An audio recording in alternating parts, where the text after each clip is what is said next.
আপোনাৰ শেহতীয়া কিছুমান মন্তব্যই অতি সাম্প্ৰদায়িকতাৰ এক বিষবাষ্প বিয়পায় বুলি বিভিন্নজনে অভিযোগ উত্থাপন কৰে। ইমান অতি সাম্প্ৰদায়িক বা ইমান গোড়ামী কিয় আপোনাৰ? এখন জিলাক লৈ আপুনি এনেকুৱা ধৰণৰ এক বিতৰ্কিত মন্তব্য কৰাটো কিমান দূৰ সমীচীন হৈছে? গোৱালপাৰা সমগ্ৰ গোটেই জিলাখনেই এতিয়া জেহাদী নেকি? জেহাদী ঘাটি নেকি? সত্যৰঞ্জন বৰাক সকলোৱে পহুখেদা কিয় দিয়ে? আপোনাক শিৱসাগৰৰ ৰংঘৰ বাকৰিলৈ শিৱসাগৰৰ দল সংগঠনসমূহে আপোনাক আমন্ত্ৰণ কৰিছিলে। তাত আপোনাক এক বিতৰ্কত অংশগ্ৰহণ কৰিবলৈ তেওঁলোকে প্ৰত্যাহ্বান জনাইছিল। আপুনি প্ৰত্যাহ্বান কিয় গ্ৰহণ নকৰিলে? ক্ৰাইম ৰেকৰ্ডত আহি গৈছে নেকি সত্যৰঞ্জন বৰা? গীত কামৰূপৰ সৈতে আপোনাৰ সম্পৰ্ক কি? নমস্কাৰ, মাই নিউজ জেনিৰ এই বিশেষ সাক্ষাৎকাৰলৈ আপোনাক সকলোকে স্বাগতম জনাইছোঁ। মই দীপাংকৰ কলিতা। ৰাজ্যত এতিয়া নিৰ্বাচনী বতাহ আৰম্ভ হৈছে আৰু বৰ্তমান ৰাজ্যৰ ইমূৰৰ পৰা সিমূৰলৈ প্ৰতিটো ৰাজনৈতিক দলে বিভিন্ন কুচকাৱাজ কৰা দেখিবলৈ পোৱা গৈছে। তাৰ মাজত এজন ব্যক্তিয়ে সততে আচলতে চৰ্চাত থাকে, সকলোৰে আচলতে সংবাদ শিৰোনাম দখল কৰে। তেখেত আন কোনো নহয়, তেখেত হৈছে হিন্দুত্ববাদী নেতা তথা বিজেপিৰ এজন নেতা, যুৱ নেতা সত্যৰঞ্জন বৰা। আৰু এই মুহূৰ্তত মোৰ সৈতে সত্যৰঞ্জন বৰা উপস্থিত আছে। মই তেওঁৰ যোগেদি আজি কিছু কথা জানিব চেষ্টা কৰিম। ডাঙৰীয়া, আপোনাক স্বাগতম জনাইছোঁ আমাৰ বিশেষ সাক্ষাৎকাৰলৈ। দেখা গৈছে সত্যৰঞ্জন বৰা এইকেইদিন আচলতে বৰ্তমান সময়ত সংবাদ মাধ্যমৰ শীৰ্ষত আছে, শিৰোনামত আছে। কি কাৰণে ইমান বিতৰ্কিত হৈ পৰিছে কিয় আপুনি? সেইটো কাৰণটোতো মই ক'ব নোৱাৰিম, সেই কাৰণটো আপোনালোকে জানিব। কিন্তু এটা কথা কি হৈছে, ধৰক মই যিখিনি কথা কৈছোঁ, মই যিটো বিষয় যে আজি এইকেইদিন বুলিয়ে নহয়, মই শেহতীয়াকৈ যেতিয়াৰ পৰা ইছলাম আৰু কোৰাণৰ কলংকিত কথাবোৰ বুলি মই কিতাপখন লিখিছিলোঁ, তেতিয়াৰ পৰা বিভিন্ন সময়ত বিভিন্নজনে বিভিন্ন ধৰণে মোক লৈ তেওঁলোকে চৰ্চা কৰিছে বা বিতৰ্ক কৰিছে। মই নিবিচৰাকৈও বিভিন্ন ঠাইত বিতৰ্ক হৈছে। এই গোটেই কথাবোৰৰ কাৰণে চাগে আচলতে সত্যৰঞ্জন বৰাই কিনো কৈছে, কিয় কৈছে, এই কথাবোৰতকৈ যে সত্যৰঞ্জন বৰাৰ কথাখিনি ম্লান কৰিবলৈ কিছুমানে এটা বিতৰ্কিত চৰিত্ৰ সজাব খুজিছে সত্যৰঞ্জন বৰাক।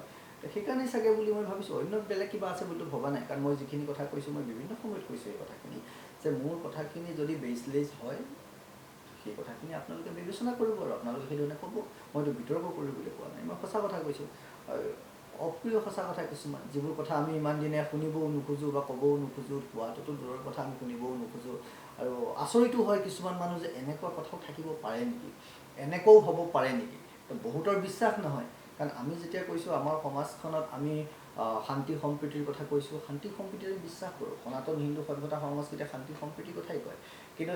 এনেকুৱা এটা পৰিৱেশত যেতিয়া কোনোবা এজন সত্যৰঞ্জন বৰাই এই বিষয়বোৰ উপস্থাপন কৰিব, তেতিয়া ক'ৰবাত আমাৰ নিজৰ মানুহখিনিও সন্দেহ কৰে যে সত্যৰঞ্জন বৰাই নিশ্চয় কিবা এটা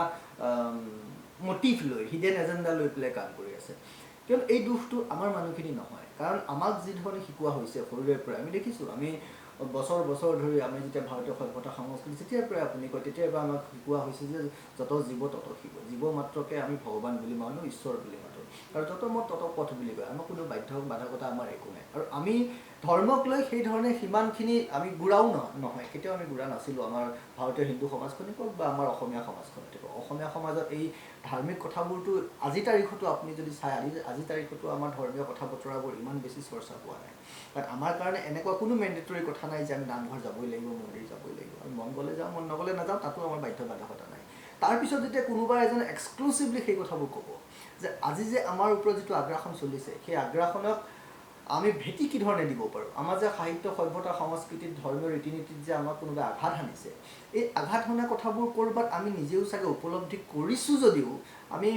গ্ৰহণ কৰিব খোজা নাই। কেতিয়াবা আমি দেখা পাওঁ, বুজিও পাওঁ, কিন্তু গ্ৰহণ কৰাত অসুবিধা হৈছে চাগে বুলি মই ভাবিছোঁ। তো সেইকাৰণে বোধহয় সত্যৰঞ্জন বৰা গোটেই বিষয়বোৰ এটা বিতৰ্কৰ ৰূপ লৈছে, কিন্তু এইবোৰ সঁচা কথা। আপোনাৰ শেহতীয়া কিছুমান মন্তব্যই অতি সাম্প্ৰদায়িকতাৰ এক বিষবাষ্প বিয়পায় বুলি বিভিন্নজনে অভিযোগ উত্থাপন কৰে। ইমান অতি সাম্প্ৰদায়িক বা ইমান গোড়ামী কিয় আপোনাৰ? চাওক, সেই কথাটোৱে মই ক'লোঁ। এতিয়া মই অতি সাম্প্ৰদায়িক বুলি কোনটো কৈছে আপুনি, বা কোনটো বক্তব্যক আপুনি অতি সাম্প্ৰদায়িক বুলি ভাবিছে, সেইটো মই ক'ব নোৱাৰোঁ। আপুনি যদি মোৰ বক্তব্যটো কয় যে সত্যৰঞ্জন বৰা আপুনি এই বক্তব্যটোৰ কাৰণে আমি অতি সাম্প্ৰদায়িক বুলি ভাবিছোঁ বা সাধাৰণ মানুহে এই ধৰণে চিন্তা কৰিছে, তেতিয়াহ'লে মোক ক'বলৈ সহজ হয়। তাৰপিছতো মই আপোনাৰ এটা দুটা কথা কওঁ। আজি মই যদি মোৰ অসমীয়া ভাষা ন, মাতৃভাষা অসমীয়া, কাৰোবাৰ মাতৃভাষা বাংলা, কাৰোবাৰ মাতৃভাষা আৰু বেলেগ ধৰণৰ মাৰাঠী, তামিল, তেলেগু, তেওঁলোকৰ নিজৰ মাতৃভাষা আছে। আজি অসমত যদি মই অসমীয়াতে লিখা মেলা কৰোঁ, আপোনালোকে চাব গোটেই কথাখিনি। মই বেছিভাগ সময় মোৰ ছ'চিয়েল মিডিয়াটো মই অসমীয়াটোকে বেছি প্ৰাধান্য দিওঁ, আৰু মই অসমীয়া মাধ্যমতো পঢ়িছোঁ। এতিয়া মই যদি কওঁ মই অসমীয়া ভাষাটোৰ কথা ক'লে মই জাতীয়তাবাদী বুলি মোক সকলোৱে এপ্ৰিচিয়েট কৰিব আৰু অসমৰ ভাষা কথা ক'লে মই জাতীয়তাবাদী হয় আৰু মই যেতিয়া দেশৰ কথা কওঁ দেশ মাতৃৰ কথা কওঁ তেতিয়া মই দেশপ্ৰেমী হওঁ তাৰমানে মই মাতৃভাষাৰ কথা ক'লে মই জাতীয়তাবাদী আৰু মই মাতৃভূমিৰ কথা ক'লে মই দেশপ্ৰেমী কিন্তু মই যেতিয়া যি গৰ্ভৰ পৰা মোৰ জন্ম হৈছে হয়নে যিটো গৰ্ভৰ পৰা মোৰ জন্ম হৈছে সেই মাতৃধৰ্মটো কি ধৰ্ম মানে কৈছোঁ যাৰ দ্বাৰা যিটো সভ্যতা সংস্কৃতিৰ দ্বাৰা মই লালন পালন হৈছোঁ নহয় যদি মাতৃভাষা ক'লে মই জাতীয়তাবাদী মাতৃভূমিৰ কথা ক'লে মই দেশপ্ৰেমী সেই মাতৃধৰ্মৰ কথা ক'লে মই সাম্প্ৰদায়িক কেনেকৈ হওঁ এতিয়া চাব দেই মন কৰিব মাতৃধৰ্মৰ কথা ক'লে মই সাম্প্ৰদায়িক কেনেকৈ হওঁ এইখিনিতেই যেতিয়া ইছলাম ধৰ্মী লোকসকলে মুছলমান লোকসকলে কাৰণ মইতো মুছলমান বুলিয়ে ক'ম নহয় তেওঁলোকতো বেলেগ বুলি ক'ব নোৱাৰোঁ আন ধৰ্মক লৈ কিয় নকয় নাই মই আহিম সেই বিষয়টোলৈ মই মুছলমান ধৰ্ম ইছলাম ধৰ্মৰ কথা মই সেই বুলিয়ে ক'ম যদি বেলেগ কিবা নাম ক'ব লাগে আপোনালোকৰ হাতত যদি বেলেগ কিবা নাম আছে আপোনালোকে মোক ক'ব মই সেই শব্দটো ব্যৱহাৰ কৰিম যদি মই মুছলমান বুলি ক'লে বেয়া পাইছে তো মুছলমানক মুছলমান বুলিয়েতো ক'ম মই হিন্দু বুলিয়ে ক'ম এতিয়া মুছলমানসকলে যদি নিজৰ মাতৃধৰ্ম ইছলামটো যি গৰ্ভৰ পৰা জন্ম হৈছে ইছলাম ধৰ্ম নহয় সেই ইছলাম ধৰ্মটোৰ চিনাকি দি তেওঁলোকে সম্পূৰ্ণ ধৰ্মীয় ৰীতি নীতি শিক্ষা আচাৰ ব্যৱহাৰে তেওঁলোকে যদি যিখিনি কাম কৰে তেওঁলোকে নমাজ পঢ়ে মছজিদলৈ যায় ধৰ্মীয় কাম কাজ কৰে লুঙি টুপি পিন্ধি যি ধৰণে তেওঁলোকে ধৰ্মীয় সাজপাৰ যিখিনি কৰি থাকে সেইখিনি কৰিলে আমি তেওঁলোকক কি বুলি কওঁ ধাৰ্মিক বুলি কওঁ কিন্তু আমি মানে মই যেতিয়া হিন্দু হৈ হিন্দু সনাতন হিন্দু সভ্যতা সংস্কৃতিৰ চিনাকি দি মই যেতিয়া সেই একেগৰাকী মাতৃধৰ্মৰ কথাৰ হকে কাম কৰিব ওলাইছোঁ তেতিয়া মোক ভণ্ড বুলি কয় এজন মুছলমানে মুছলমান হৈ যদি মাতৃধৰ্ম ইছলামৰ হৈ কাম কৰিলে তেওঁ ধাৰ্মিক হয় মই সত্যৰঞ্জন বৰা সেই মাতৃধৰ্মৰ হকে সেই মাতৃধৰ্মৰ চিনাকি দি মই কাম কৰিলে মই কথা ক'লে সেই মাতৃধৰ্মৰ কথা ক'লে মই সাম্প্ৰদায়িক কেনেকৈ হওঁ বা মই ভণ্ড কেনেকৈ হওঁ এই কথাখিনি কিন্তু আজি ৰাইজে বিচাৰ কৰাৰ প্ৰয়োজন আছে নহ'লে ধৰ্ম নিৰপেক্ষতা বুলি আমি কি কৈছোঁ মুছলমান এজনে ইছলাম ধৰ্মৰ কথাও ক'ব পাৰিব তেওঁলোকে কাম কাজো কৰি থাকিব পাৰিব তেওঁলোকে তাৰ আচৰণো কৰিব পাৰিব ধৰ্মীয় ৰীতি নীতি মতে কিন্তু মই এইখন ভাৰতত ধৰ্ম নিৰপেক্ষ ভাৰতখন মই হিন্দু হৈ হিন্দুৰ চিনাকি দি হিন্দুৰ মতে মই কামো কৰিব নোৱাৰোঁ মই ক'বই নোৱাৰোঁ ক'লে মই সাম্প্ৰদায়িক বা ক'লে মই ভণ্ড এই ডিফাৰেঞ্চিয়েটটো কিয় যে ধৰ্ম নিৰপেক্ষতাৰ ডেফিনেশ্যনটো কেৱল ইছলাম বা মুছলমানসকলৰ কাৰণে নেকি হিন্দুৱে কেৱল এৰিয়ে যাব ত্যাগেই কৰি যাব ত্যাগ কৰিয়ে আছে হিন্দু ধৰ্মটোতেই কৈছে যত জীৱ তত শিৱ যত মত তত পথ সেইকাৰণে আমি গ্ৰহণ কৰি লৈছোঁ এতিয়া মই যদি আপোনাক আৰু এটা কথা কওঁ যে এজন মুছলমান মানুহে যে দাড়ি টুপি পিন্ধি যায় আঁঠুৰ তলত যিটো আপোনাৰ ভৰি পতাৰ ওপৰত যে তেওঁলোকে পাঞ্জাবীটো পিন্ধে দাড়ি তুলি ৰাখি ৰাস্তা দি যায় মাদ্ৰাছাত যায় তেওঁ মছজিদত যায় আপুনি কোনোবাই তাচ্ছিল্য কৰিছে তেওঁ বেয়াকৈ কৈছে নেকি কোনোবাই নাই কোৱা নহয় সত্যৰঞ্জন বৰাই কোৱা নাই কিন্তু সত্যৰঞ্জন বৰাই গাত এইখন কাপোৰ দেখাৰ লগে লগে মোক তাচ্ছিল্য কৰিব লগা কিয় হ'ল আপোনাৰ শেহতীয়া বেশভূষাটো কি কাৰণে হ'ল আচলতে আগতে আপোনাক আমি এনেকৈ দেখা নাই আজি এই বেশভূষাটো মই কৈছোঁ নহয় মই এতিয়া হিন্দু সভ্যতা সংস্কৃতিত এই যে কৈছোঁ এই ৰংটো নহয় এই ৰংটো ত্যাগৰ প্ৰতীক এইটো যে মই কোৱা নাই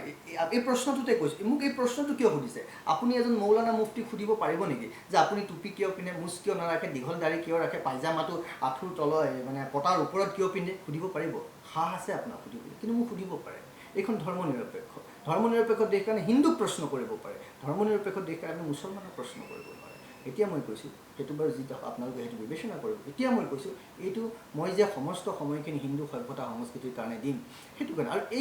এই কাপোৰখনত ইমান শক্তি আছে আজি যে তেওঁলোকে ভয় কৰিছে বা তেওঁলোক বিভ্ৰান্ত হৈছে তেওঁলোক চিন্তিত হৈছে সেইকাৰণে যে তেওঁলোকে মোক লৈ বিভিন্ন পৰ্যায়ত আলোচনা কৰিছে কাৰণ এই কাপোৰখনে ভাৰতীয় সভ্যতা সংস্কৃতিক প্ৰতিনিধিত্ব কৰিছে সত্যৰঞ্জন বৰাক প্ৰতিনিধিত্ব কৰা নাই হিন্দু সভ্যতা সংস্কৃতিক প্ৰতিনিধিত্ব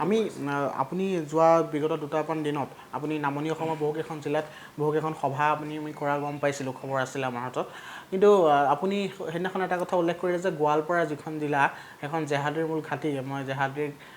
মূল ঘাটিলৈ গৈ আছোঁ তেনেকুৱা ধৰণৰ এক মন্তব্য আপুনি কৰিছিলে এখন জিলাক লৈ আপুনি এনেকুৱা ধৰণৰ এক বিতৰ্কিত মন্তব্য কৰাটো কিমান দূৰ সমীচীন হৈছে এখন জিলা বুলি কথা নাই মই এইটোতে আপোনাৰ মাজতে কওঁ যে শিৱসাগৰকো সকলোৱে ভাবিছে মই শিৱসাগৰক লৈ কি ধৰণে কিয় কৰিছোঁ এতিয়া আপুনি সুধিছে আপুনি গোৱালপাৰা এখন জিলাকে কিয় কৈছে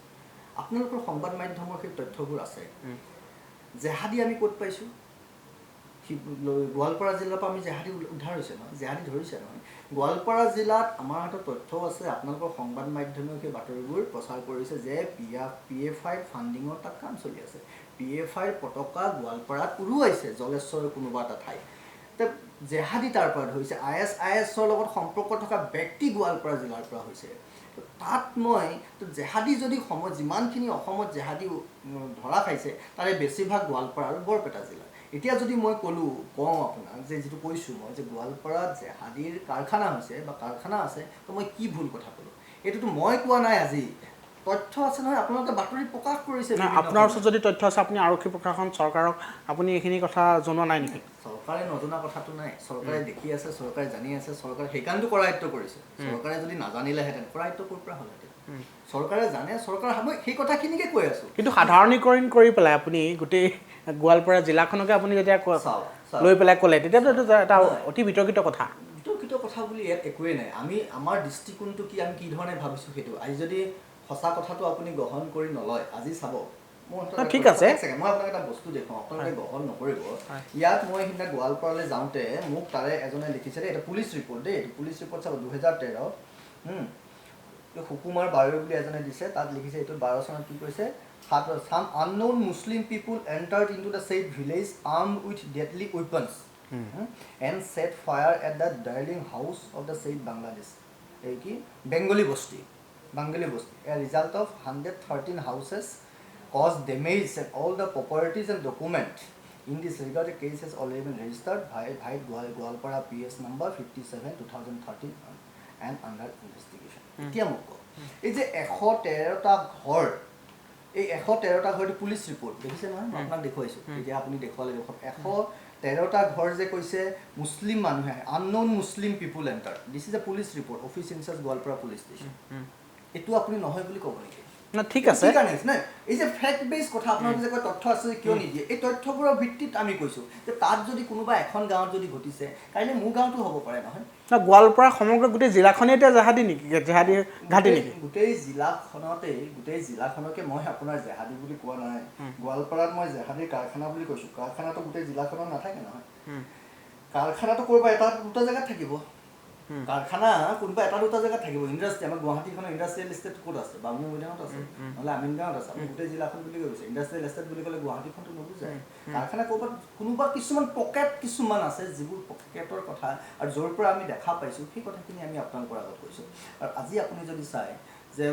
দুধনৈত মই সিদিনা গৈছোঁ, দুধধৰাৰ গৈ তাত দেখিছোঁ যি ধৰণে এইবোৰ আপোনালোকে বিচাৰি পাব, সৰজমিন তদন্ত এটা কৰক। মই সিদিনা আৰু ক'ৰবাত কৈছিলোঁ যে টপ'গ্ৰাফিক ছাৰ্ভে এটা কৰক, আৰু যদি টপ'গ্ৰাফিক ছাৰ্ভে আপোনালোকে দিগদাৰ পায়, আপোনালোকে ছেটেলাইট ইমেজেছ, ছাৰ্ভে অফ ইণ্ডিয়াৰ ইমেজবোৰ চাওক, ডাটাবোৰ চাওক, ছেটেলাইট ইমেজ লওক, এনালাইজ কৰক, অন্ততঃ 20 বছৰ 30 বছৰ এনালাইজ কৰক। তাত পাই যাব কোনখিনি জেগাত এইখিনি সময়ত কি মানুহ আছিল, আজি তাত কোন মানুহ আছে, তাৰ কাৰণ কি, এনালাইচিছ কৰক না।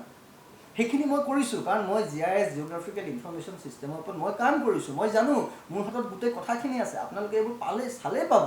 কিন্তু আমি নাচাওঁ, আমাৰ মতলবেই নাই। সেইকাৰণে মই যেতিয়া কথাখিনি কৈছোঁ তেতিয়া ভাবিব ই কিয় কৈ আছে, তাৰ কি আছে, সি কিয় ক'ব। মই এইকাৰণে কৈছোঁ কাৰণ গাত এইখন বসন আছে, আৰু মই এই বসনখনক ম্লান হ'বলৈ নিদিওঁ, ভাৰতীয় সভ্যতা সংস্কৃতি মিলান হ'বলৈ নিদিওঁ। কাৰণ আজি গোৱালপাৰাত আপোনাৰ ৰাভাখিনি, বড়ো মানুহখিনি, হাজং মানুহখিনি, যিখিনি মানুহ তাত আছে নহয়, তেওঁলোক কি ধৰণে কষ্টত আছে এবাৰ আপোনালোকে গৈ তাত সৰজমিন তদন্ত কৰক। এবাৰ তাৰ পৰা আহি মানুহখিনিৰ লগত এবাৰ কথা বতৰা পাতক। ইমান সহজ সৰল মানুহখিনি কি ধৰণে নষ্ট কৰিবলৈ চেষ্টা কৰা হৈছে, সেই কথাবোৰ আমি কাম কৰি আছোঁ। তাৰ লগে লগে আপোনালোকক জনায়ো থাকিম, জানিও থাকিম। আজিকালি সত্যৰঞ্জন বৰাক বহুতে পহু খেদা দিয়ে বুলি কৈ থাকে। বিভিন্ন স্থানত সত্যৰঞ্জন বৰাই পহু খেদা খায় বুলি সততে এটা বাতৰিও উল্লেখ হয়, বিভিন্নজনৰ মুখে মুখে শুনিবলৈ পোৱা যায়। কিয় সত্যৰঞ্জন বৰাক সকলোৱে পহু খেদা কিয় দিয়ে? এটা কথা মোক কওকচোন, এই যে পহু খেদা শব্দটো, তাৰ অৰ্থটো কি? এতিয়া মই যদি আপোনাক এনেকৈ কওঁ যে পহু খেদা মানে পহুক খেদিব লাগিব, হয়, যিটো আমি পহু খেদা বুলি, পহু কোনে খেদিব? বাঘে খেদিব, হয়। এতিয়া পহুক যদি বাঘে খেদে, তাৰমানে পহু অকলে থাকে নেকি? পহু জাক জাক থাকে, হয়। তো বাঘ এটা আহিব, হয়নে? বাঘ এটা আহে, পহু এজাক থাকে, বাঘটোৱে খেদিব, পহু দৌৰিব। সেইটো পহু খেদা মই যিটো বুজি পাওঁ দেই, আপোনালোকে যদি বেলেগ বুজি পায় মই নাজানো। কিন্তু তাত যদি মোক পহু খেদা দিছে, তাৰমানে মই অকলে, বাকী কোন? তো বাঘ কোন, পহু কোন? পহু খেদিবলৈ বাঘ এজন থাকে, বাঘ জাক জাক পাতি এটা পহু নেখেদে। বাঘে জাক পাতি আহি এটা পহু নেখেদে, পহু জাকত থাকে, বাঘ অকলে আহি খেদে। এতিয়া মানে আপুনি মই নাজানো, মই বিষয়টো কৈছোঁ, পহু খেদাৰ ডেফিনেশ্যনটো কৈছোঁ মই আপোনাক। পহু খেদাৰ ডেফিনেশ্যনটো কি? পহু জাকত থাকে, বাঘ এটাই আহি খেদে। তো মই অকলে আছোঁ, তো পহু খেদা দিয়া মানেনো কি বুজালে? তো বাঘ জাকত আহিব লাগিব তেতিয়াহ'লে বাঘ জাকত কেনেকৈ আহে এই বিষয়টো আপোনালোকে ভাবিব আৰু বাকী যিটো কথা হৈছে আৰু মই যে কৈছোঁৱেই নহয় মূল বিষয়টোৰ পৰা আঁতৰাই ৰাখি মূল বিষয়টো ডাইভাৰ্ট কৰি কেনেকৈ কিছুমান স্বাৰ্থপৰ ব্যক্তিৰ সুবিধাবাদী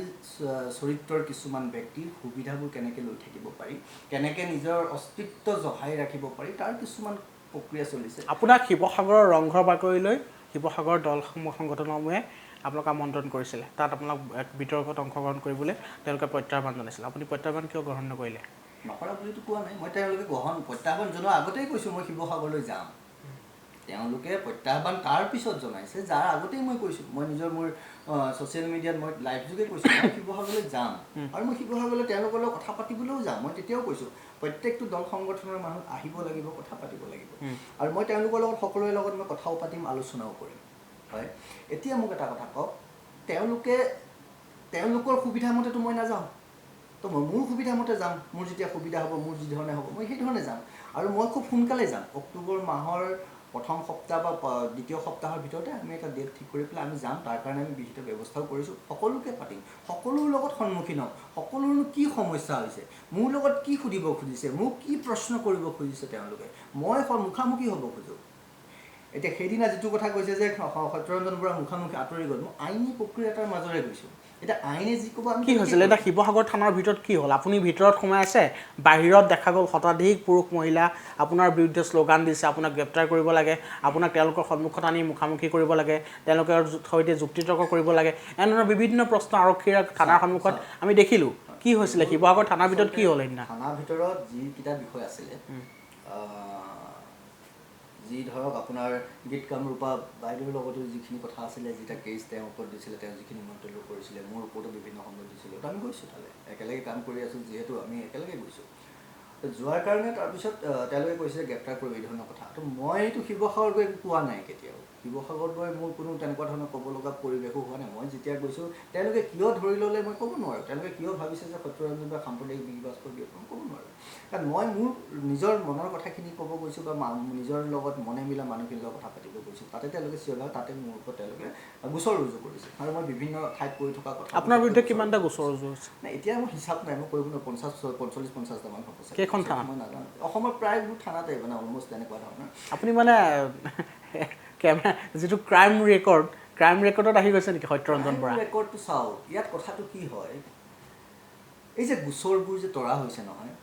আপুনি ভাবে নেকি ভাৰতৰ আইন নাই ভাৰতীয় আইনে একো নাজানে মোৰ ওপৰত যেতিয়া মোৰ ওপৰত হোম ডিপাৰ্টমেণ্টৰ ইনভেষ্টিগেশ্যন হৈ গৈছে হোম ডিপাৰ্টমেণ্টে মোক প্ৰশ্ন কৰিছে মই তেওঁলোকক এটেণ্ড কৰিছোঁ স্পেচিয়েল ব্ৰাঞ্চে কৰিছে দেই তেওঁলোকে মোক প্ৰশ্ন কৰিছে মই উত্তৰ দিছোঁ মই লিখিতভাৱে কি বিষয়ৰ ওপৰত এই গোটেই বিষয়টোৰ ওপৰত মোৰ কিতাপখন হোৱাৰ পিছৰে কাহিনী যে কিতাপখন মই কি লিখিছোঁ মই কি কৈ আছোঁ গোটেই কথাখিনি কৈছোঁ তো তাত তেওঁলোকে দেখিছে মইতো একো বেচলেছ কথা কোৱা নাই নীতি আছে আইন আছে আৰু এটা কথাৰ ওপৰত আপুনি সুপ্ৰিম কোৰ্টৰ এটা ষ্টেণ্ডিং অৰ্ডাৰ আছে যে এটা বিষয়ত আপুনি এখন FIR খাটিব বাকী আপুনি 1000খন FIR দিয়ক ভেলুলেছ কোনো মতলব নাই তাত আপুনি গোটেই অসমৰ চব থানাতে দিয়ক একো কামত নাহে এটা কেছত এটা বিষয়ত এখন FIR কাম কৰিব আৰু সেই এটা বিষয় আহিব এইটো সুপ্ৰিম কোৰ্টৰ ষ্টেণ্ডিং অৰ্ডাৰ আছে আৰু এক জেগাতে আপুনি সেইটো কৰিব লাগিব সেইকাৰণে শিৱসাগৰৰ পুলিচে জানেতো কথাটো সেইকাৰণে আৰক্ষীয়ে কি কৰিছে মোৰ ওপৰত যি FIR দিছে তেওঁলোকে য'ত PO হৈছে তালৈ পঠিয়াই দিছে তাত মোৰ কোনো কেছেই নাই মই তথাপিও আইনে মাতিছে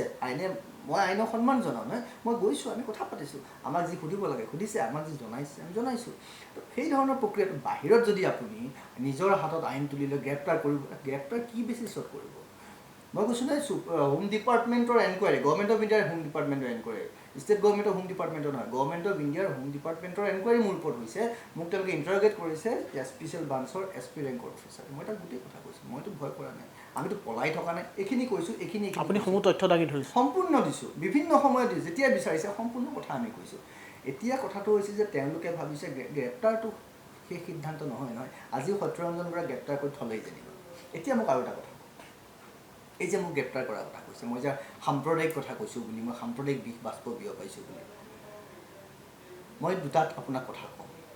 মই সাম্প্ৰদায়িক কিয় কাৰণ মই হালাল কৰা মাংস হিন্দুৱে খাব নালাগে বুলি কৈছোঁ হয় এতিয়া হালাল কৰা মাংস যিসকলে হালাল কৰি আছে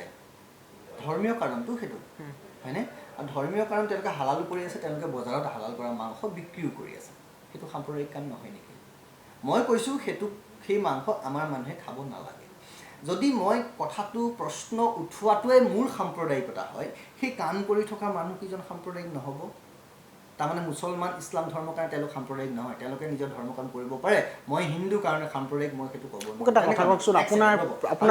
আপোনাৰ প্ৰায়বোৰ কথাত কেৱল মুছলমান বিদ্বেষী কিয় কাৰণ মোৰ যিটো চিন্তা মোৰ যিটো কাম মই আপোনাক কৈ লওঁ শেষ কৰি লওঁ তেতিয়া আপোনাৰ কথাটোলৈ মই আহিম আকৌ যে এতিয়া যদি মই এই কথাটো প্ৰশ্নটো কৰাৰ কাৰণে মোক সাম্প্ৰদায়িক বুলি কৈ গ্ৰেপ্তাৰ কৰিব লগা হয় তে সাম্প্ৰদায়িক কাম কৰি থকা গোটেই মাংস বেপাৰী কেইজনকো গ্ৰেপ্তাৰ কৰিব লাগিব যদি মই প্ৰশ্ন কৰাৰ কাৰণে মই সাম্প্ৰদায়িক কাম কৰাৰ কাৰণে তেওঁলোকো গ্ৰেপ্তাৰ হ'ব লাগিব তেওঁলোকে সাম্প্ৰদায়িক কাম কৰি আছে এতিয়া মই হিন্দু ধৰ্মৰ কথা কোৱাৰ কাৰণে যদি মই সাম্প্ৰদায়িক তেতিয়াহ'লে নিতৌ পুৱা গধূলি যে আপোনাৰ আজান দিয়ে আল্লাহ একমাত্ৰ হজৰত মহম্মদ একমাত্ৰ বুলি কয় মাদ্ৰাছাবোৰত যে আপোনাৰ কেৱল ইছলাম ধৰ্মৰ কথা বৰ্ণনা কৰি থকা হয় ইছলাম ধৰ্মৰ শিক্ষা দি থকা হয় সেই মৌলানা মুফতিসকল সাম্প্ৰদায়িক নহয়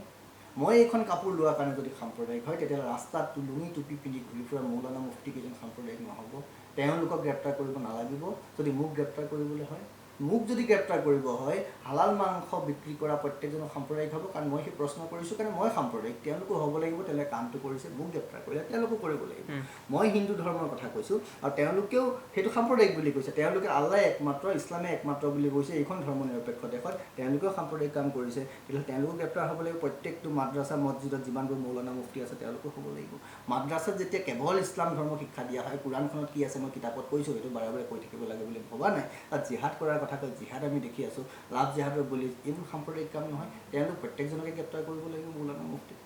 এতিয়া কওক আপুনি মই যদি তেওঁলোকে ধৰ্মসভা পাতে আমি কেতিয়াও তুচ্ছ তাচ্ছিল্য কৰা নাই আমি কেতিয়াও অশান্তি কৰা নাই আমি নিজৰ সভা এখন পাতিব গ'লে আমি মন্দিৰত গ'লে তেওঁলোকে আমাক বাধা দিবলগীয়া কিয় হয় সেইটো সাম্প্ৰদায়িক কাম নহয় মোৰ ধৰ্ম কৰাত তুমি বাধা দিছা মোৰ ধৰ্ম মন্দিৰ তুমি নষ্ট কৰিছা মোৰ গুৰু আসন সিদিনা হেৰিয়াত জ্বলাই দিলে বৰপেটাত গুৰু আসন জ্বলাই দিয়ে সেইবোৰ আমাৰ ধৰ্মীয় অনুভূতিত আঘাত সনা নাই সেইবোৰৰ কাৰণে আমি মাত মাতিলে আমি সাম্প্ৰদায়িক তেওঁলোকে কৰি থাকিব তেওঁলোক সাম্প্ৰদায়িক নহয় কেনেকৈ হ'ব ঠিক আছে মই বেলেগ এটা প্ৰসংগলৈ এবাৰ আহিছোঁ সেইটো হৈছে গীত কামৰূপা এগৰাকী বিশেষ মহিলা যি খুব সোনকালে তেওঁ বিতৰ্কত সোমাই পৰিল কেইটামান বিশেষ মন্তব্যৰ কাৰণে গীত কামৰূপাৰ সৈতে আপোনাৰ সম্পৰ্ক কি চাওক গীত কামৰূপা যিটো বিষয় যিকেইটা বিষয় উপস্থাপন কৰিছে আৰু অসমত আজিৰ তাৰিখত লাভ জেহাদৰ বিষয়টো আমি বিভিন্ন সময়ত কৈছোঁ যে লাভ জেহাদটো মহিলা ৰিলেটেড বিষয় আমি যিমানেই কথাবোৰ কৈ নাথাকোঁ এগৰাকী মহিলাৰ মুখেৰে সেই কথাবোৰ যেতিয়া ওলাব তেতিয়া মহিলাসকলে গ্ৰহণ কৰিবলৈ সুবিধা পায় কাৰণ ইয়াত বহুত কথা ক'বলগীয়া থাকে যিবোৰ কথা এজন পুৰুষৰ মুখেৰে ওলোৱাটো ঠিক নহয় গতিকে আমি বিভিন্ন সভা কৰিছোঁ একেলগে কৰিছোঁ লাভ জেহাদৰ বিষয়টো তেওঁ বক্তব্য দিছে তেওঁ মাতিছে তেওঁ ৰাখিছে আপুনি তেওঁক ব্যৱহাৰ কৰিছে নেকি তেতিয়াহ'লে ব্যৱহাৰ কৰাৰ কোনো কথাই নাই তেওঁৰ সেইটো চিন্তা আমাৰ এটা চিন্তা আমি একেই হৈছোঁ আৰু আজি আমাৰ এই চিন্তাটো আপোনাক মই এটা স্পষ্টকৈ কওঁ আমাৰ এই চিন্তাটো তেওঁৰ বিষয়ে আপোনালোকে অধ্যয়ন কৰিলে আৰু পাব তেওঁ যিখিনি বক্তব্য ৰাখিছিল এইটো এটা চিন্তাৰ দ্বাৰা আমি পৰিচালিত হৈছোঁ এটা চিন্তাৰ লৈ আমি আগবাঢ়িছোঁ ইয়াত আজি যদি আপুনি এটা কথা মই স্পষ্টকৈ আপোনাক কওঁ আজি এইখন যুদ্ধ বুলি কৈছোঁ নহয় এই যুদ্ধখনত ধৰ্ম ৰক্ষা যুদ্ধখনত আজি মোৰ যিটো ধৰ্মৰ প্ৰতি মোৰ যিটো অনুভূতি আহিছে ধৰ্মৰ প্ৰতি মোৰ যিটো ধাৰণা হৈছে নহয় সেইটো কেৱল গীত কামৰূপাৰ কাৰণে গতিকে ধৰ্মৰ ক্ষেত্ৰত যদি আপুনি কয় গীত কামৰূপা মোৰ কাৰণে এক প্ৰকাৰে গুৰু সেই সম্পৰ্কটো আপুনি এষ্টাব্লিছ কৰিব পাৰে যে ধৰ্মৰ ক্ষেত্ৰত কাৰণ মই ধৰ্মৰ বিষয়ে আজি ভাৰতীয় সভ্যতা সংস্কৃতিৰ বিষয়ে তেওঁ যিখিনি কথা মোৰ আগত তুলি ধৰিছে বা মোৰ সন্মুখত দেখুৱাই দিছে এইকেইটা বিষয় বা আমাৰ ভাৰতীয় সভ্যতা সংস্কৃতি কি ধৰণৰ কথা আছিলে এই গোটেই বিষয়বোৰ মোৰ আগত যিগৰাকী মানুহে উপস্থাপন কৰিছে মোৰ আগত তুলি ধৰিছে যে এইবোৰ বিষয়ত মাত মতাৰ প্ৰয়োজন আছে সেই ক্ষেত্ৰত গীত কামৰূপা মোৰ মাৰ্গদৰ্শক বুলি ক'ব পাৰে মোৰ গুৰু বুলি ক'ব পাৰে শেহতীয়াকৈ শিৱসাগৰৰ যিটো উত্তপ্ত পৰিস্থিতিৰ কাৰণ মূলতঃ গীত কামৰূপাক সকলোৱে আক্ৰমণ লক্ষ্য কৰিছিল গীত কামৰূপা ইয়াৰে মূল দায়ী বুলি অভিযোগ কৰা হৈছিল তাৰ লগত আপোনাক সাঙুৰা হৈছিল কিয়নো আপুনি তেখেতৰ লগত আপোনাক বহু সভাই কমিটিয়ে বিভিন্নজনে দেখিছিল এতিয়া কথাটো হ'ল আপুনি যিখিনি অভিযোগ তেওঁ তুলিছিলে এইখিনি শিৱসাগৰ জিলা প্ৰশাসনে বৰ্তমান সময়ত নস্যাৎ কৰিছে আৰু গোটেইখিনি মিছা বুলি তেওঁলোকে জিলা প্ৰশাসনৰ ফালৰ পৰা স্পষ্টভাৱে উপায়ুক্ত হওক আৰক্ষী অধীক্ষকে হওক তেওঁলোকে জনাইছে ইয়াৰ পিছতো আপোনালোকে যদি কয় শিৱসাগৰত দেহপুনি জেগীৰ যিবোৰ মানে ব্যৱসায় কৰে দল সংগঠনে এইটো কিমান দূৰ সমস্যা দল সংগঠনৰ কথাটো মই ক'ব নোৱাৰোঁ কাৰণ আমি যিখিনি পাইছোঁ সেইখিনি খবৰ তেওঁৰ হাতত আছে তেওঁ চাগে আপোনালোকৰ আগত গোটেই কথাখিনি ক'ব কিন্তু যিখিনি ফেক্ট বেছ কথা মোৰ তথ্য পাতিবোৰ ময়ো দেখিছোঁ ময়ো চাইছোঁ এতিয়া মোক এটা কথা কওঁ শিৱসাগৰত এটা NGO আছে ছেইফ বুলি দেই সেই চেপ NGOটো আছাম ষ্টেট এইডছ কণ্ট্ৰল ছ'চাইটিৰ লগত এম-পেনেল NGO আৰু তেওঁলোকৰ স্পেচিয়েলি কাম কৰে FSW ফিমেল ছেক্স ৱৰ্কাৰৰ ওপৰত। এতিয়া যদি তাত ফিমেল ছেক্স ৱৰ্কাৰ নাই তেতিয়াহ'লে সেই NGOটো স্পেচিয়েলি ফিমেল ছেক্স ৱৰ্কাৰৰ ওপৰত কি কাম কৰি আছে এইবোৰ আপোনালোকে বিচাৰিলে পাব। আৰু বিভিন্ন তথ্য আছে তাত। আপুনি চাব এছেম্বলি 2014 এছেম্বলিত এই বিষয়টো উপস্থাপন হৈছে, শিৱসাগৰ অসমৰ বিভিন্ন জিলাৰ কথা উপস্থাপন হৈছে। আপোনালোকে 2015 ৰিপৰ্ট চাব আছে, শেহতীয়া 17 ৰিপৰ্ট চাব, এই ৰিপৰ্টবোৰত গোটেই কথাবোৰ স্পষ্টকৈ লিখা আছে। আৰু যদি কোনো নায়েই তাত তেতিয়াহ'লে আপোনাৰ এই HSS বুলি কয় HIV চেণ্টিনেল ছাৰ্ভেইলেঞ্চ আৰু ৰিপৰ্ট আছে, ফৰ্ম কিছুমান আছে। সেই ফৰ্মবোৰ কেনেকৈ কি ভিত্তিত ফিল আপ কৰে, এইডছ কণ্ট্ৰল ছ'চাইটিয়ে কিহৰ ভিত্তিত ডাটা দিয়ে, কিহৰ ভিত্তিত তথ্য দিয়ে, এইডছ কণ্ট্ৰল ছ'চাইটিয়ে কি কাম কৰে তেতিয়াহ'লে যদি একো নাই। এনেকুৱা নহয় যে বহুতে এই প্ৰশ্নটো কৰিছে যে ৰেড লাইন জ'ন নাই কাৰণে there is no' registered prostitute. তো ৰেড লাইন জ'ন যদি থাকিব লাগে বুলি কথা নাই। ৰেজিষ্ট্ৰেশ্যন মানে কি, আজি আপুনি কোনোবা এখন নাৰ্ছিং হোমত গৈছে, তাতো আপোনাৰ এখন ফৰ্ম ফিল আপ কৰিছে, that is your registration for that particular nursing home, right? সেইটো আপুনি তাত থাকি গ'ল। সেই বস্তুটো যেতিয়া কোনোবা এটা আছাম এইডছ কণ্ট্ৰল ছ'চাইটিয়ে যেতিয়া হেল্থ কেম্প পাতিছে, বিভিন্ন তেওঁলোকে ডাটাবোৰ পাবলৈ কিবাটো ফৰ্ম আছে, চাম ফৰ্ম ইজ দিয়াত, আৰু সেই ফৰ্ম আছে, সেই ফৰ্ম ইতিমধ্যে আমি তেওঁ আৰক্ষীকো জমা দিছে। গোটেই কথা যিমান আছে যি আছে গোটেই ফেক্টছ এণ্ড ফিগাৰ্ছ আৰক্ষীক জমা দিয়া হৈছে। এই কথাবোৰ আছে। এই কথাবোৰ যেতিয়া আজি এই কথাবোৰতো আমি ৰাইজক দেখুৱাই থকা কথা নহয়। দল সংগঠন জড়িত থকা কথাটো কিমান সঁচা? দল সংগঠন জড়িত এই গোটেই কথাটো আছিলে ৰাইজ সজা। আজি কৰোণাৰ কথাটো যদি আপুনি চাই, কৰোণাৰ কাৰণে আমি কিমান সন্ত্ৰাসিত হৈছোঁ, কৰোণা আমি প্ৰিকশ্যনছ লৈছোঁ, কিন্তু আপুনি আচৰিত পাব ফেক্টছ এণ্ড ফিগাৰবোৰ যদি চাই অসমত HIV কি ধৰণে বাঢ়িছে, আপোনাৰ বুকু কঁপি উঠিব। এইটো কথা আমি সজাগ সচেতন হ'ব নালাগে নেকি? এটা কথা চাব, national AIDS control organisation government of ইণ্ডিয়াৰ এটা টেগলাইন আছে, India's voice against AIDS. India's voice against AIDS. আজি যদি আমি এই বিষয়টো কোনোবা এজনে মাত মতাৰ কাৰণে তাত আপোনালোকে নস্যাৎ কৰিছে ব্যক্তিজনক, তেতিয়াহ'লে আপোনালোকে ভুগি থাকে। আপোনালোকে এই বিষয়ত সজাগতামূলক কি ব্যৱস্থা লৈছে? আমি কাম আৰম্ভ কৰিছিলোঁ, কথাখিনি কৈ এইখিনি ফেক্টছ আছিলে, এইখিনি ফিগাৰ্ছ আছিলে, আমি কথাখিনি উপস্থাপন কৰিছিলোঁ আনি পেলাই। সেইটো তেওঁৰ বিষয়, সেইটো মোৰ বিষয় নহয়, সেইকাৰণে মই এই বিষয়টো কোৱা উচিতো নহয়। আজি তথাপি আপুনি সুধিছে কাৰণে এই কথাখিনি কৈছোঁ। সেই বিষয়বোৰ কোৱা সজাগ সচেতন কৰিবলৈ যিটো কৈছে, তাৰ কাৰণে এৱাৰনেছ কেম্প হয়, তেওঁলোকে হেল্থ কেম্প কৰে, বিভিন্ন প্ৰায় 30-32টামান NGO কাম কৰি আছে।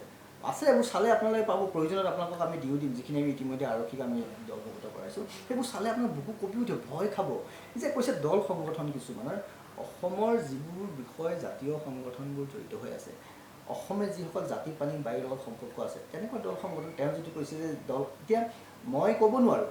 কিন্তু এটা কথা ঠিক, কিছু সংখ্যক তাৰ ভুক্তভোগীয়ে তেওঁৰ লগত কমিউনিকেট কৰিছে, তেওঁ সেইখিনি জনাইছে। আৰু তেনেকুৱা বহু কথা ময়ো দেখা পাইছোঁ যে কোন আছে তেওঁ কৈছে, কিন্তু এতিয়া যদি সেই দল সংগঠনকেইটা কথা যদি কৈ দিয়া যায়, সেই কেইগৰাকী ভুক্তভোগী মহিলা কেইগৰাকী শান্তিৰে থাকিব পাৰিব, তেওঁলোক সুস্থ মহিলাই থাকিব পাৰিব। আমি কথাটো কৈছোঁ যে যদি তেনেকুৱা চলি আছে, যিসকল ভুক্তভোগী মহিলাই এই বিষয়টো আনিছে, তেতিয়াহ'লে আপোনালোকে সেই বিষয়টো আলোচনা কৰক। শিৱসাগৰ সুস্থ হওক, সবল হওক।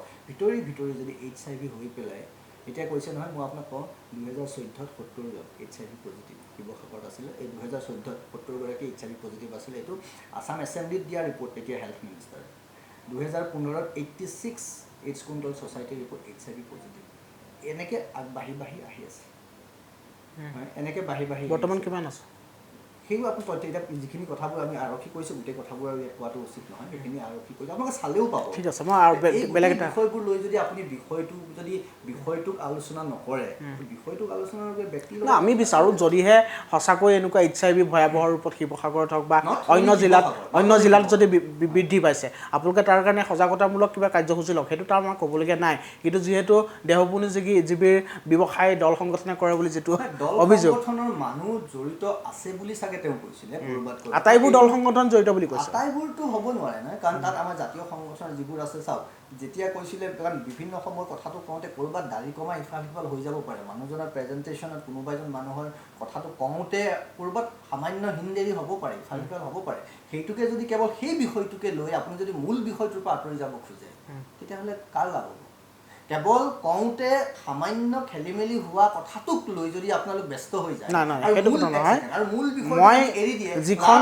গীত কামৰূপাই যিখন সংবাদমেল সম্বোধন কৰিছিল, সেই সংবাদমেলখন মই নিজে উপস্থিত আছিলোঁ। মই এতিয়া বাৰে বাৰে সুধিছিলোঁ আপুনি আটাইবোৰ সংগঠনৰ কথা কৈছে নে নিৰ্দিষ্ট কোনোবা দল সংগঠনৰ কথা কৈছে তেতিয়া তেওঁ স্পষ্টকৈ কৈছে যে মই আটাইখিনি কথা কৈছোঁ আটাইখিনি সংগঠন জড়িত বুলি কৈছে এতিয়া এই কথাটো আপুনি মইতো উত্তৰ দিব নোৱাৰোঁ কাৰণ মইতো গীত গাম ঠিক আছে আমি বেলেগ এটা বিষয়ত আহোঁ সেইটো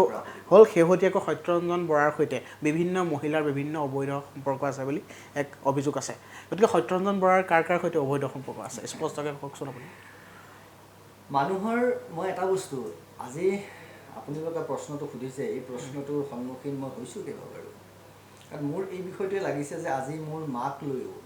সেই ধৰণৰ সম্পৰ্ক আছে বুলি মোৰ মাৰ ফটো ছ'চিয়েল মিডিয়াত ভাইৰেল কৰা হৈছে মোৰ পত্নীৰ ফটো ছ'চিয়েল মিডিয়াত ভাইৰেল কৰা হৈছে এতিয়া আপুনি মোক কওক মোৰ মাৰ লগত অবৈধ সম্পৰ্ক আছে বুলি যেতিয়া কোনোবাই ক'ব মোৰ পত্নীৰ লগত অবৈধ সম্পৰ্ক আছে বুলি যেতিয়া কোনোবাই ক'ব সেই কথাবোৰ যেতিয়া পদ্ধতিগতভাৱে কোনোবাই কেম্পেইন কৰি থাকিব তেতিয়া আপুনি তেওঁলোকৰ কথা শুনিব নে আপুনি সত্যৰঞ্জন বৰা পত্নীৰ লগত অবৈধ সম্পৰ্ক থাকিব পাৰে জানো তাকেইতো কৈছোঁ সেই প্ৰশ্নটো সেই বিষয়টো যেতিয়া কোনোবাই সেই ধৰণে উপস্থাপন কৰিব তেতিয়া আপুনি কি ক'ব পত্নীৰ লগত অবৈধ সম্পৰ্ক হ'ব পাৰে মাতৃৰ লগত অবৈধ সম্পৰ্ক হ'ব পাৰে আপুনি ভাবিব পাৰে কিন্তু সেয়াইতো হৈ আছে সেয়াই কৰি আছে মোক লৈ পেলাই মই এইটো ভাবিছোঁ মোক কিমান কৰিব সামাজিকভাৱে মোৰ চৰিত্ৰ হনন কৰাৰ এটা কেম্পেইন চলিছে আৰু কৰক মই তেওঁলোকক বেয়া পোৱা নাই কাৰণ তেওঁলোকৰ সীমাবদ্ধতা সিমানখিনিয়ে তেওঁলোকে তাকেই কৰিব তাতকৈ বেছি ওপৰলৈ তেওঁলোক যাব নোৱাৰে আৰু তেওঁলোকে ভাবিছে যে সত্যৰঞ্জন বৰাক মানসিকভাৱে ক'ৰবাত ক্ষতিগ্ৰস্ত কৰিব নেকি এই কথাটোৱে যিটো কাম তেওঁলোকে কৰিব নোৱাৰে কৰি থাকক চৰিত্ৰ হননে কৰিব সামাজিকভাৱে তো কৰক তেওঁলোকে যি ভাবে যি কৰে কৰি থাকক মই খালি এটাই আহ্বান জনাম অসমৰ ৰাইজে যাতে কথাবোৰ সম্পূৰ্ণ জানক সম্পূৰ্ণ বুজক কিবা জানিব লগা থাকিলে সত্যৰঞ্জন বৰাক পোনে পোনে সোধক আৰু এটা কথা কিবা শাৰীৰিক সম্পৰ্ক আৰু যৌন সম্পৰ্ক লৈ কিবা কিবি ওলাইছে আপোনাক লৈ মহিলাৰ সৈতে তাকেতো কৈছোঁ সেই মহিলা দুগৰাকী কোন যি উলিয়াই আছে সেই মহিলা কেইগৰাকী কোননো এগৰাকী পত্নী এগৰাকী মাতৃ তাত আপোনালোকে যদি মোক বাৰে বাৰে সেই কথাটো সোধে তো মই তাৰ উত্তৰ কি দিম তাৰ উত্তৰ দিবলৈতো মোৰ নাই মই দিব লাগে বুলি ভবাও নাই এতিয়া আজি যদি মই মোৰ পত্নীৰ লগত মাতৃৰ লগত মোৰ কি সম্পৰ্ক সেইটো যদি সংবাদ মাধ্যমৰ আগত কৈ পেলাই যদি অসমৰ ৰাইজক বুজাব লগা হয়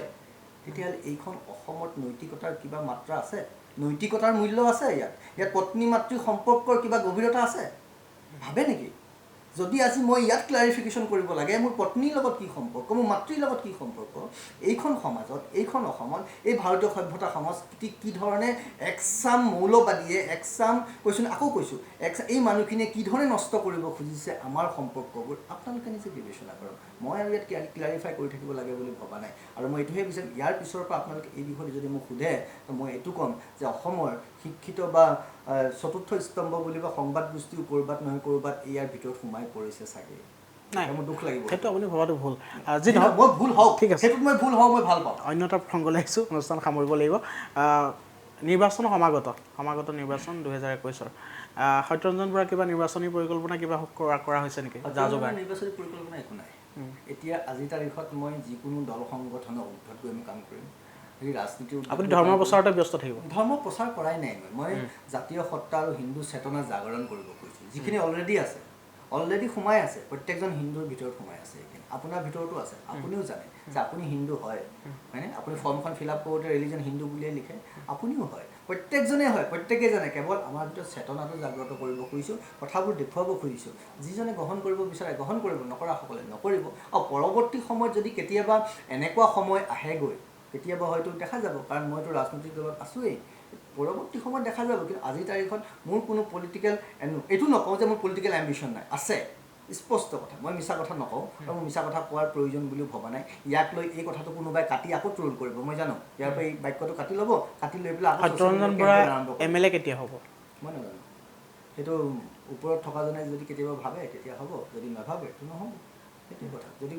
মই আছোঁ নহয় মই কেৱল জাতীয় সত্তা আৰু হিন্দু চেতনাৰ কাৰণে হিন্দু সমাজখনৰ কাৰণে কাম আৰু যদি মই কেতিয়াবা ৰাজনীতি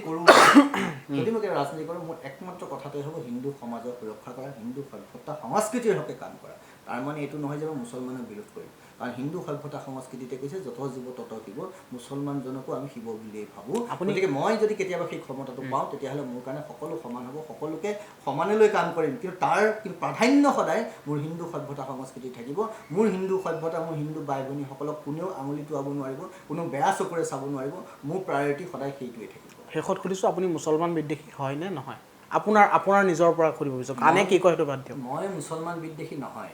সেইকাৰণে কয়াকুছিত যাওঁতে মই নামি এজন মুছলমান দোকানীৰ পৰা মই তামোল খাইছিলোঁ যিটো লৈ পেলাই তাচ্ছিল্যও কৰিছে বিভিন্ন সময়ত মই কিন্তু মুছলমানৰ কুকৰ্মৰ বিৰোধী কুচিন্তাৰ বিৰোধী মুছলমানে যে ভুৱা নাম হিন্দুৰ বেয়া কৰ্মবোৰক আপুনি বিৰোধিতা কৰে 100% কম নে হিন্দুৰ যে বেয়া দেখিছোঁ সেইটোও মই কৈছোঁ বিভিন্ন সময়ত সেইটো মই কৈ আহিছোঁ সত্যৰঞ্জন বৰা আপুনি দীনদয়াল উপাধ্যায়ৰ অসমীয়া জাতীয় সত্য নামৰ কিতাপখন পঢ়া নাই চাগে আপুনি সেইখন যদি পঢ়িলেহেঁতেন আপোনালোকে জানিলেহেঁতেন তাত ময়ো কৈছোঁ তাত মই বহু কথা মই মুকলিকেই কওঁ আৰু মই মুকলিকেই লিখোঁ সেইখন যদি পাই কেতিয়াবা পঢ়িব যে দীনদয়াল উপাধ্যায়ক লৈ বহুতে ভেলকিবাজি কৰিলে আমাৰ মানুহ যি বুজি নোপোৱা মানুহ মই লিখিছোঁ তাত বুজি পাইছেনে লিখিছোঁ আৰু বহুতে ক'ব খোজে যে ভাৰত মাতা বুলি যিটো কওঁ আমি ভাৰত মাতা দুৰ্গা দেৱী নেকি আমাৰ মাজৰ মানুহৰ ভুল কনফিউজনবোৰ যিবোৰ আছে সেইটো কথাও কৈছোঁ মই সত্যৰঞ্জন বৰাই মই বলি বিধান সমৰ্থন নকৰোঁ তো মই নকৰোঁ কিন্তু কোনোবাই কৰিছে তাত মই বাধা দিবলৈও নাই কিন্তু মই নকৰোঁ তো মই কৈছোঁ জীৱ এটাক হত্যা কৰি কোনোবা এজন জীৱক ছেক্ৰিফাইচ কৰি তুমি নিজে শান্তি কেনেকৈ পাবা নোপোৱা নহয় সেইটো মই বিৰোধ কৰোঁ তো মই বিৰোধ কৰোঁ তাক কোনো লুকুৱাবলৈ কি আছে কোনোবাই কৰিবতো কৰিব পাৰে যে কোনোবা এটা জীৱক হত্যা কৰি যদি কোনোবাই শান্তি পায় কোনোবা পৰম্পৰাগতে কিবা কৰিছোঁ তো কৰিব পাৰে কিন্তু মই তাৰ বিৰোধ কৰোঁ তো মই বিৰোধ কৰোঁ মই বলি বিধান নকৰোঁ মই নিজে নকৰোঁ তো মই নিজে নকৰোঁ সেইটো কথা যিটো ক'ব লাগে তো মই স্পষ্টকৈ ক'ম তাৰমানে আপুনি আত্মসমালোচনা কৰাৰো আপোনাৰ সেই সাহসকণ আছে 100% কৈছোঁ নহয় মই যদি ভুল কৈছোঁ মিছা কৈছোঁ কোনোবাই যদি মোক সোধেও যে সত্যৰঞ্জন বৰা আপোনাৰ এইটো ভুল কথা তো মই একেদিনাই সেইটো বন্ধ কৰি দিম ক'বলৈ যেনেকৈ আপুনি মোক সুধিলে যে আপোনাৰ মহিলাৰ লগত যৌন সম্পৰ্কৰ কথা অবৈধ সম্পৰ্ক মই ক'লোঁ কোন কোন আছিলে তাৰ মাজতে আপুনি সুধিলে গীত কামৰূপৰ লগত আপোনাৰ কি সম্পৰ্ক মই সেইটোও কৈ দিলোঁ আপোনাক